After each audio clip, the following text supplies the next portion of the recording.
Hey everyone, this is Zach with IT Career Questions, and I have Wes here with ITProTV. Hello.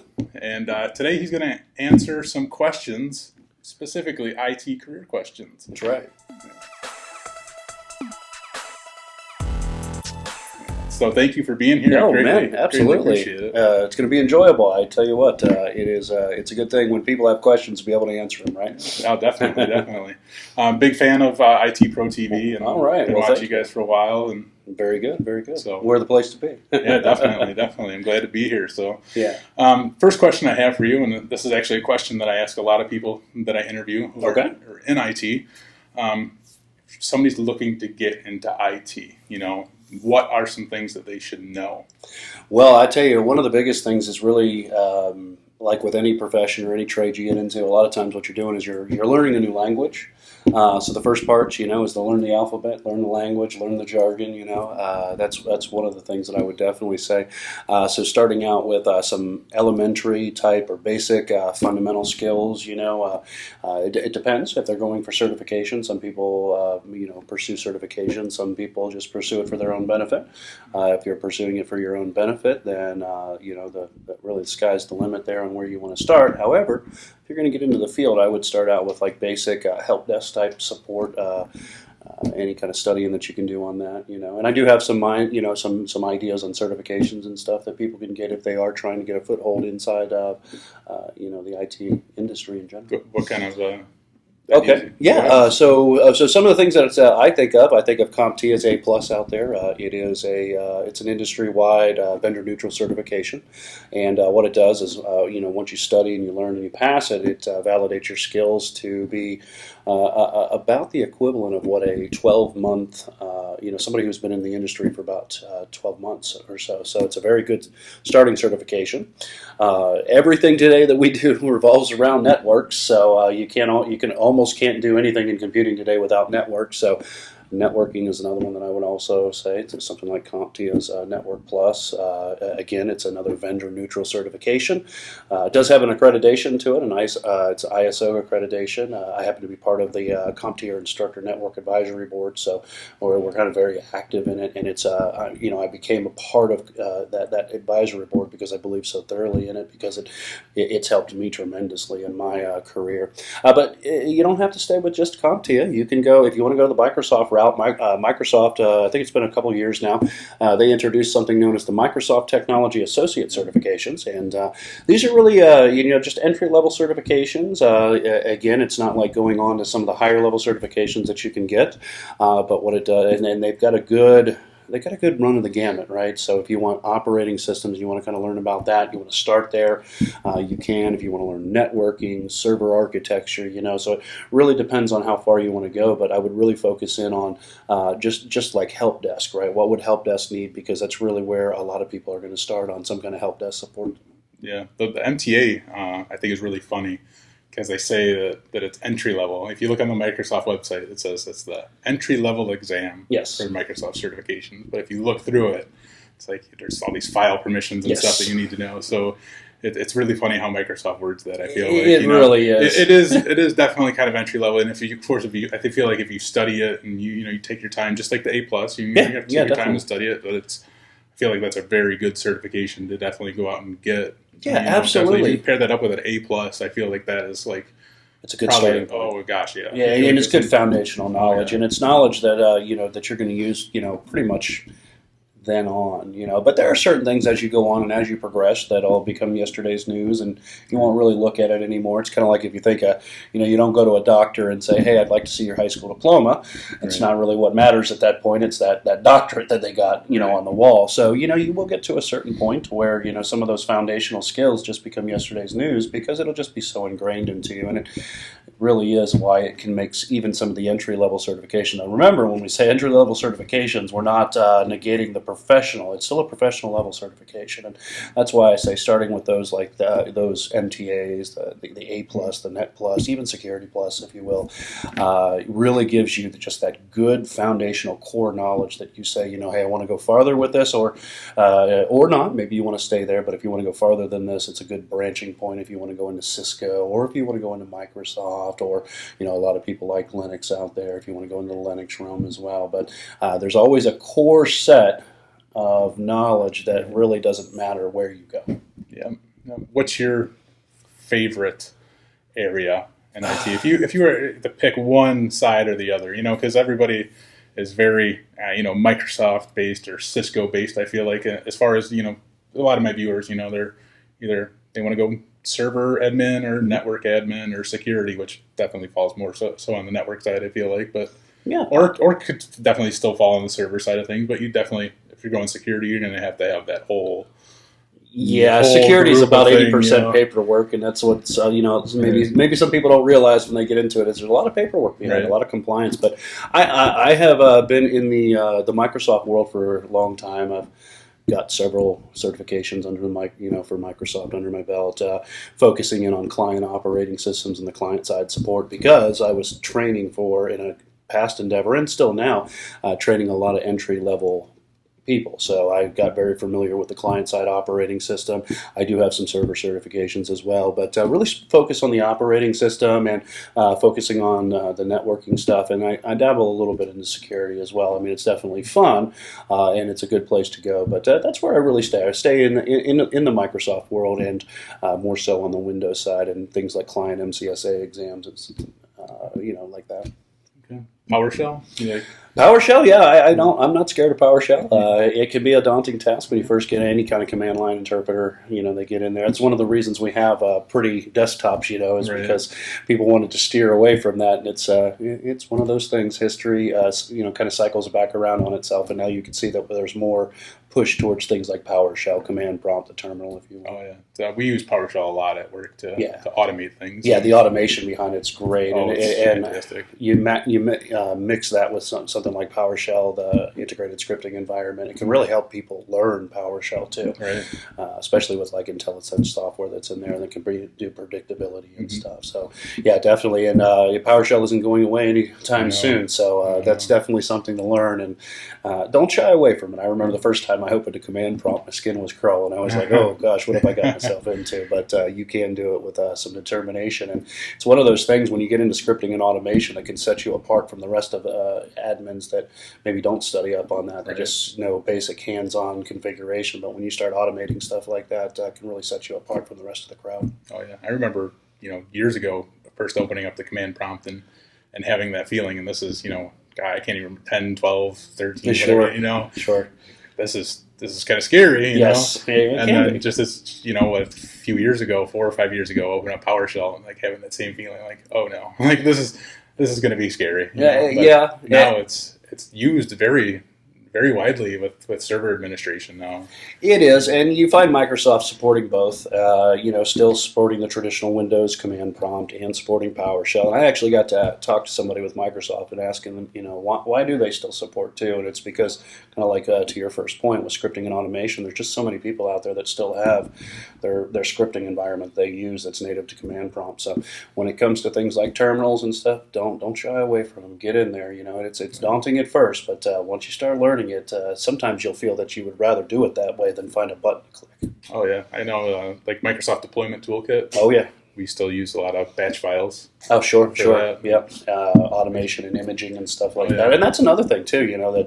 When I say that I stick with a client, not client just as in a home network side, but like you said, deployment of operating systems and stuff, imaging machines, and making sure that you're using different technologies that they have, like in the. I can't think of it. It's not Dart's part of it. The desktop optimization pack. It's a whole suite of software, and gosh, we could teach just a week or two just on that piece of software that helps to integrate your client operating systems and helps to, on the enterprise level of things, make our lives as administrators a little bit easier. You touched on like the certifications, which is really, really important. It is, yeah.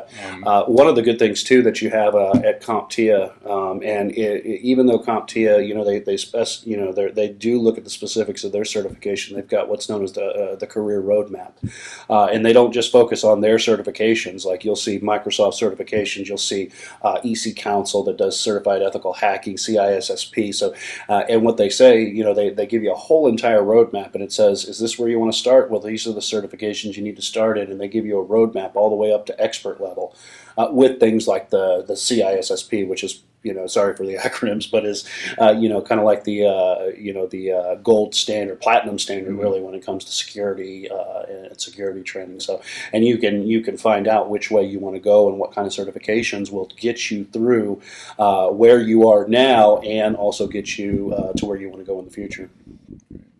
So. And I know, like, you guys do a lot of MTSA yes. courses. Yes, we do. And one big thing that I really love about ITProTV, and I told my viewers a lot all the time, is you guys offer the virtual, yes, courses or virtual, environments. Yeah, it's not just because a lot of the certifications, and maybe your viewers probably know that have even attempted a single one, it could be a fire hose of information. And rather than just memorize them, just sheer memorization of information, it's nice to have that hands-on, because, we've got all different types of learners. Some people are audio, some people are visual, some people are tactile learners, some people are more than one. I know I like the visualizations as well as the hands-on, and having access to those labs where you can say, okay, I'm going to take what I've just learned and I'm going to implement it in a virtualized environment to where it's isolated, and I don't have to worry about ruining the network, because I could do that pretty well on a good day. It's nice to have that, and nice to have it to where if you get off track, you can just log out, log back in, and the whole entire environment resets itself. So, it's kind of like the old video game days, you just reset and start over again, You get to a certain point, you don't make the jump right, well, that's okay. Restart again and try over again. And honestly, those are the just invaluable lessons, is the fact that you don't have to have what some of us around here call an RGE, the resume generating event, where you make a mistake and then, well, as long as you got a printer still working, you can print your resume on the way out the door. So that's why it's good to have the labs. It's just so you get that hands-on. You can really get into the technology, and it's not just a regurgitation of information, because that can get a little monotonous at times. Right. Oh, yeah, definitely. I love the labs. I thought that was one of the greatest things that I've seen, and I've never had an opportunity to actually work with virtual labs before. Oh, really? Yeah. So seeing that firsthand just blew me away, and I went into work next day telling everybody about it. Have you guys ever used virtual labs before? And none of the guys that I work with have either. I'm like, God, you have to see this. This is literally the coolest thing ever. And they were amazed by it. And I showed them the Cisco labs too, and they're you're in a Switch right now. Yeah, look at it. That is a really cool thing. Yeah. Like, wow, that works. And it's really awesome. Well, you can see you have a passion for it, and when you're in some of those labs, see, it's kind of easy. You can virtualize software, or you can virtualize the operating system, but it's not so easy to virtualize the hardware when it comes to network connectivity devices, and the fact that you are able to connect to a valid switch or a router or some kind of threat management device, and you can fully configure it, and it's a live machine that's running in the background that will reset itself as well, and you don't have to worry about hosing up your network. Again, it just gives you that invaluable hands-on that you can make mistakes, you can revert from those mistakes, you can try, and then if nothing else, you can kind of fail your way to success. And then what I do is, once I get it right, I'm like, okay, what did I do? And let me go back it over 5 times to make sure that I can do it right. Like, for instance, on show, we don't script anything here, and some of our viewers probably watched where you get to a certain point and you're like, well, that really didn't work, and we're live on camera. But I think that's one of the things that makes the lab so valuable, is that people can see, it doesn't matter how well trained you are, it doesn't matter how much you know. First of all, there's always somebody that knows more than you, and secondly, things just don't always work right. I mean, that's computing, that's the nature of the game, and that's, for lack of a better term, job security. Yeah. I'm glad you kind of bring up the point that, there's always somebody that knows more than you. Absolutely. The more I study, the dumber I feel. Yeah, I really, sure. the more I read about something, it opens a whole new can of worms, and then you have to go study that, and you really have to be willing to study. I mean, this is an industry that changes every 6 months, and 6 months might even be too long as well, right. Because I know when I started in IT about 7-8 years ago, and virtualization, it was there, but cloud-based technologies, we weren't even talking about cloud at that time, and certainly weren't talking about things like IoT. Here it is 7 or 8 years later. almost a decade later, and the industry's really changed. Oh, yeah. I mean, we're going to where people don't even really need a computer in front of them. Well, I guess that's not true. They need a browser in front of them, and then they can have whatever experience they can or they want, or they have the money to afford because they're accessing somebody else's network. So a lot of those technologies that we were studying before are still relevant today, but on such more grand scale due to things like the the commonality of the cloud. Yeah, it's phenomenal. That's one technology that I would say I would recommend to any of your viewers, is that you want a technology that isn't going away, and they really need people that understand it as cloud-based solutions. I never want to predict, but you might see that here in another 5 or 6 years that the industry is a major shift to where, mostly everything is in the cloud.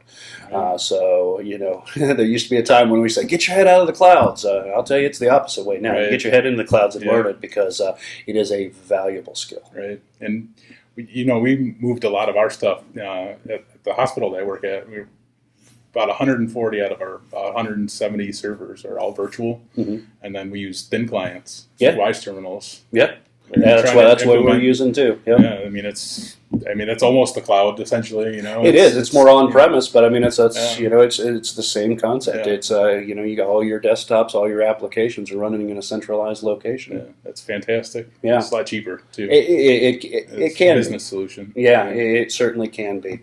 It's nice to be able to update everything in a single location rather than doing the old sneaker net from computer to computer to computer. So centralized administration and management's the way to go. Yeah, I completely agree. Yeah, I love automation. Yeah, definitely. That's why you got to get into scripting. Yeah, definitely. You did say one word previously as you were kind of talking here. You said the word passion. You got to have a passion. And can you emphasize more on that as far as being in IT? Definitely. Well, let's just put it this way. Like, I'm studying today for some of the shows that I'll be doing, and it's one of those things that just because the clock, 5 o'clock comes, I'll go home and I'll sit there and read more and want to read more later. You really have to have a passion for this industry. You have to have a passion for learning. You have to be you can't be scared of learning more, and you certainly can't stagnate because this is the type of industry that'll leave you if you do that. But when you have that passion, when you like learning new things, when something comes out and you don't understand it, and you kind of get over that first, where I don't know if I should or I shouldn't. But if you just have that passion and you jump in and you learn new technologies, then this is definitely the industry for you. You just have to be willing to treat it like a hobby. That's what one of the things that I tell a lot of students that I've taught in the past is that you have to think of IT if you want to get into it and you want to be very good at it. You have to, again, first of all, when the clock ends at the end of the day, still be willing to be into it. Again, treating it like a hobby, doing it outside of work, because the more you just kind of engross yourself into this, the more things start to make sense for you, the better you become. And I mean, if you have a job that you don't dread or regret going to work every day, that's a good feeling. But it does take passion, it takes dedication, and it takes determination. The other 10% is the studying. Right. I would say probably 80% of it is your passion and determination. And then the 20% of it is digesting all the information that you can learn, for sure. Yeah. A lot of people on my channel, they kind of come to it and they ask, I want to work in IT. What is the best part of a career in IT, or best certification, or best degree that will make me the most money? Mm-hmm. And those are the questions that I hate the absolute most. Yeah. And those are the people that I don't want to work with. Yeah. I don't want to work with those type of people, and I tell them that. And I've made videos on that. So I want to be rude. I don't want to be mean, but I'm going to be rude and mean. I don't want to work with you. I want to work with somebody who's going to be passionate about it, who wants to be in IT, who wants to help people, because a lot of IT is very customer service driven. Oh, most definitely. Definitely. And you have to have a passion for that as well. You have to want to help people. And if you're not helping somebody directly, you're helping a business, or my case, a hospital, and I'm helping patients, indirectly. Or I've worked for school districts. I've helped students, indirectly also. So, there's a lot of, helping people involved. There's a lot of, you really have to have a passion to want to do the best that you can type Sure, of thing, you know? Definitely. So there's a lot involved there, and I hate when people just say, I want to make a bunch of money, I'm going to work in IT. It's not how it works, because it's like learning. There's so much learning involved. There's so much more involved than making money. Yeah, there is. I mean, money's a good part of it, but money doesn't, in IT, money doesn't come up front. You have to, it's like anything else. You have to pay your dues, and you pay your dues again by just determination, continuous study, getting in there, figuring out what things do. Don't be afraid to read, subscribe for YouTube channels, get into some blogs, and read these blogs. And again, just become engrossed into it. And, if you have problems with communication skills, you can focus on that as well, because communication skills help out a lot, especially in IT, because one of the things that we learn this new language, and then we learn how to speak in complete sentences. We speak in alphabet soup and jargon. So if you have a balance of those two, being able to support, having a passion for it, and wanting to help people, then it's definitely the industry for you, because you never hear anything about when the network is working fine. You always hear about it when the network isn't working fine, but that's basically the life we live, and that's the job that we choose. And if it's something that you like, then dive into the deep end. Yeah. You have to know how to calm people down, talk them off the. That's right. It can't be Nick Burns. Can't say just stand away from the computer, right? Right. No computer IT guy like that. Right. Sure. That's true. That's true. So, I think that's about all I have for you. All right. I've been, signed up for ITProTV for, quite a few months now. Okay. I've been doing a CSENT. I've done a couple of, gone through a couple of the other courses, just kind of checked everything out. I tell my viewers all the time, I wouldn't recommend you guys if I didn't strongly believe in what you guys do, and everything that I've seen so far has been phenomenal. The work that you guys do and the passion that you can obviously see that you guys put into it is really, really amazing. Well, I greatly, I appreciate it as a viewer, and I know that there's a lot of people out there that do. So, like I said, I greatly appreciate it. I'm glad that you let me take up your time. Most definitely, because we truly do exist for our members. Because if it isn't for the people that are watching, well, we don't exist. And that's one of the greatest things is that, when we have people like yourself, we have people on the forums that say, hey, I passed my certification, this is a way, and that's part of the passion that I have for it, because I know when I got into IT, it took me away from things like construction and fast food restaurant management and stuff, the not so fun jobs, and it's made me successful. So it's really nice that I work for a place that everybody wants to see the members be successful. We don't want to just say, okay, here's the information, now go it alone. No, we want to see people changing their lives, making themselves successful, making themselves better. And if there's just even an ounce of something that I, myself, or any of the other hosts can do, and the people behind the scenes, then we're more than willing to do it. How good does it make you feel when somebody comes back and says, I passed my CCNA or my MCSA? It's one of the greatest feelings in the world, just because you know that person is taking giant steps in their career, in their life, and the quality of life improves. I mean, if you get a chance to even improve somebody's quality of life by 10%, I mean that's just it's an amazing accomplishment for the person that's doing it.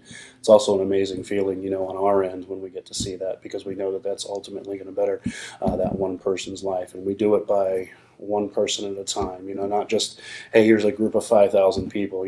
Our members mean something to us on an individualistic level, not just quantified as a number. That's the last video that I actually did where I was talking about the CSEN. I said that I don't feel like like Don is talking to millions of people. I feel like he's talking directly to me. He's helping me out personally. I like that feeling. Most definitely. So there's lots of great things that you guys do and that I appreciate. So absolutely. Well, we appreciate having you here. We appreciate having our viewers here, and we just remember that when we look at the camera, that we got eyes behind that camera. We got lives that we affect. We've got futures that we affect. We've got families that we affect. And that needs to be taken seriously, and it needs to be cherished. And it's a good day at the office when you can come in and you can make that kind of effect, or you can have that kind of effect on people. That's what I do. What I do with my YouTube channel. I want to help people. Very good. So that's the passion, and that's the kind of passion that if you have, you're gonna be successful. You just stick with determination. Don't let it overwhelm you. If you have to take it piece by piece, that's okay. Remember, it's a big jigsaw puzzle. And what happens when you first get into it, it's like turning the whole jigsaw puzzle upside down. You're not going to understand what the puzzle is until you start putting the pieces together. But soon you can look back at that jigsaw puzzle and say, "Oh, that's a picture of a farm or something." But at first, it sort of doesn't look like it. It just looks like a big jumbled mess. But just keep picking away at it, and before you know, you'll have the bigger picture of what you want to do with your career and life. Yeah. Awesome. I completely agree. Yeah. And if you guys want to check out ITProTV, I strongly suggest it. And don't forget, you guys can use the coupon code ITCQ30. You guys get 30% off of your subscription. And like I said millions of times before, I would not recommend them if I strongly did not believe in them. And I definitely believe in these guys. So go check them out, and thank you very much. Absolutely. Thank you for having us here, or being here with us and having me with you guys, and keep striving, keep making good decisions in your career, keep moving forward, and don't let anything get in your way. Thank you. Yeah. Take it easy.